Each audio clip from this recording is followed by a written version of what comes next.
যদি এই সেপ্টেম্বরের ভিতর রক্ত জমে তাহলে কিন্তু ইমিডিয়েটলি সেই রক্ত বের করে দিতে হবে।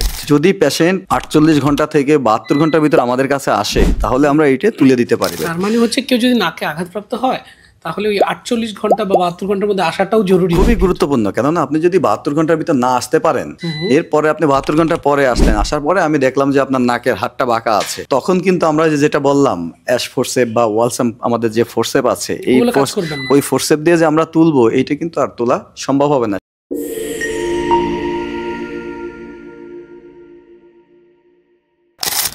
আপনাদের সবাইকে শুভেচ্ছা সহ স্বাগত জানাচ্ছি আমাদের আজকের এই বিশেষ পডকাস্টে।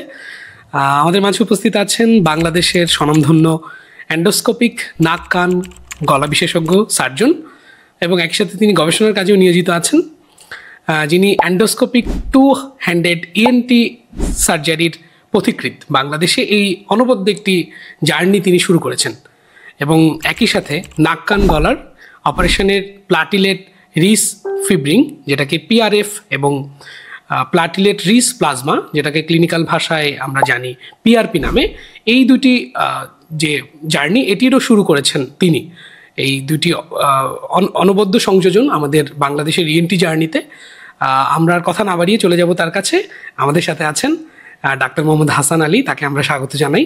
ডাক্তার মোহাম্মদ হাসান আলীকে আমাদের দৈনন্দিন জীবনে খুবই একটা স্বাভাবিক ঘটনা অস্বাভাবিকভাবে ঘটে, সেটা হচ্ছে যে আপনি জানবেন নিশ্চয়ই যে নাক কিন্তু খুবই সেন্সিটিভ একটা জায়গা। নাক গাঠনিকভাবে খুবই নরম একটা জায়গা এবং যে কোনো আঘাত আসলে নাকে এসে লাগাটা খুবই সহজ আর কি, সেটা পড়ে যাওয়া থেকে শুরু করে দুর্ঘটনাবশত যে কোনো কাজে। এই ক্ষেত্রে দেখা যায় অনেক ক্ষেত্রে যে নাক আঘাতপ্রাপ্ত হয়, নাক ভেঙে যায়, নাক দিয়ে সরাসরি রক্ত পড়ে। তো নাক যদি আসলে আঘাতপ্রাপ্ত হয় খুবই মারাত্মকভাবেই, বা আমরা বলতে পারি যে নাক ভেঙে যায়, এই ক্ষেত্রে আসলে চিকিৎসাটা কীরকম? তাৎক্ষণিকভাবে ইএনটি সার্জনদের কাছে যদি আসে, আপনারা কিভাবে আসলে হ্যান্ডেল করেন এই পেশেন্টগুলো, বা তাদের জন্য পরামর্শ কি যারা নাকে আঘাতপ্রাপ্ত হয়েছে? দেখুন, নাক বিভিন্নভাবে মানুষ আঘাত পেতে পারে। স্পোর্টস ইনজুরি হতে পারে, বা খেলাধুলা করতে গিয়ে পড়ে গিয়ে হতে পারে, বা অনেক সময় ফিজিক্যাল অ্যাসল্ট, মারামারি করতে গিয়ে হয়। কারণ কি, নাক কিন্তু আপনার, অথবা আপনার মারামারি করেন, খেলাধুলা করেন, আপনি যে কোনোভাবে পড়ে গেলে কিন্তু আপনার নাকে আঘাত লাগতে পারে। বাচ্চাদের যেটা হয়, চৌকি থেকে, বিভিন্ন টেবিল থেকে, বিভিন্ন জায়গা থেকে পড়ে যায়। তো সেক্ষেত্রে যেটা করতে হয় সেটা হলো যে আপনার দ্রুতই ডাক্তারদের কাছে আসতে হয়। যখন নাকে আঘাতপ্রাপ্ত হবে একজন মানুষ, তাৎক্ষণিকভাবে ডাক্তারের চেম্বারে আসার আগে সে কি করবে? তাৎক্ষণিকভাবে তার যেহেতু নাক দিয়ে আঘাত পড়লে নাক দিয়ে রক্ত পড়তে পারে। আমি নাক দিয়ে রক্ত পড়লে কি করতে হয় আমি আপনাদেরকে বলেছি, যে নাকটা সামনের দিকে যে নরম অংশ, এইটাই শক্ত করে চেপে ধরতে হয় যাতে রক্ত না পড়ে, এবং এইটা চেপে ধরেই ডাক্তারদের কাছে যেতে হয়। যদি অটোমেটিক্যালি রক্ত পড়া বন্ধ হয়ে যায় তাহলে তো ভালো, তখন আর চেপে থাকা লাগবে না। 10 মিনিট ধরে রাখলেন, রক্ত পড়া বন্ধ হয়ে গেল, এরপরে আপনাদেরকে ডাক্তারের কাছে যেতে হবে।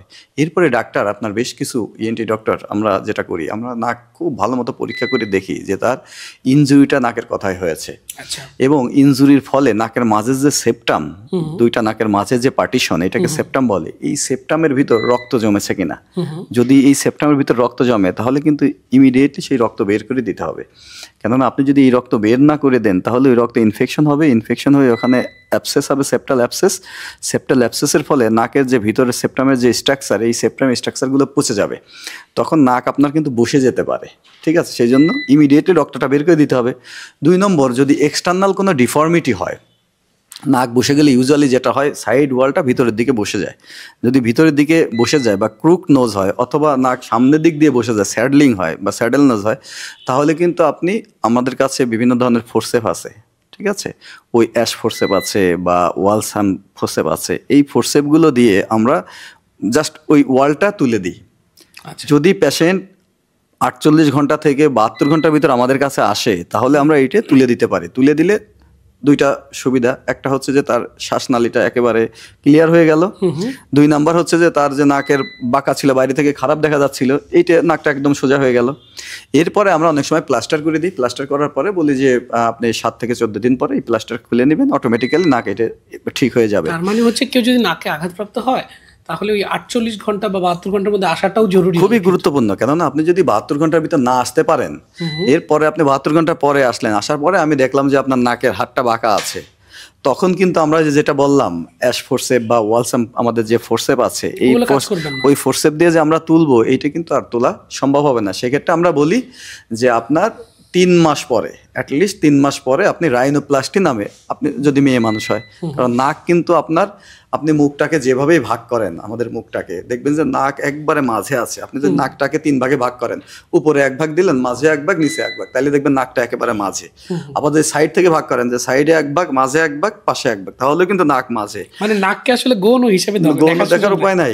কেন নাই? আপনার নাকটা একেবারে মাঝে। আপনার মনে করেন আপনি অনেক সুন্দরী, আপনার অনেক চেহারা অনেক সুন্দর, কিন্তু আপনার নাকটা কোনো কারণে বসে গেছে, তাহলে কিন্তু আপনাকে ভালো লাগবে না। একদম একদম। ঠিক আছে, বিশেষ করে নায়ক নায়িকারা কিন্তু যারা রাইনোপ্লাস্টি, পেশাগতভাবে বিনোদন কর্মী বা অন্য পেশার সঙ্গে জড়িত, অন্য পেশার তাদের সাথে, জন্য আরো বেশি রিস্ক। তাদের জন্য অনেক তাদের এই নাকটা ঠিক করতেই হবে, রাইনোপ্লাস্টি অপারেশন করে এটা সোজা করতে হয়। নিশ্চয়ই। ঠিক আছে, তখন আমরা 3 মাস পরে বলি যে আপনারা আসেন, 3 মাস পরে আমরা রাইনোপ্লাস্টি অপারেশনের মাধ্যমে নাকটা সোজা করে দেবো।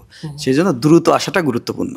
ঠিক আছে, এবং একজন চিকিৎসকের পরামর্শ এই জন্য নিতে হবে, কারণ আপনার নাকের ভিতর যদি সেপ্টাম ফ্র্যাকচার হয় বা সেপ্টামের ভিতর রক্ত জমে, তাহলে কিন্তু আপনি নিজে বুঝবেন না যে রক্ত জমেছে কিনা। ঠিক আছে, সেই জন্য আপনার ডক্টরের কাছে আসা প্রয়োজন আছে।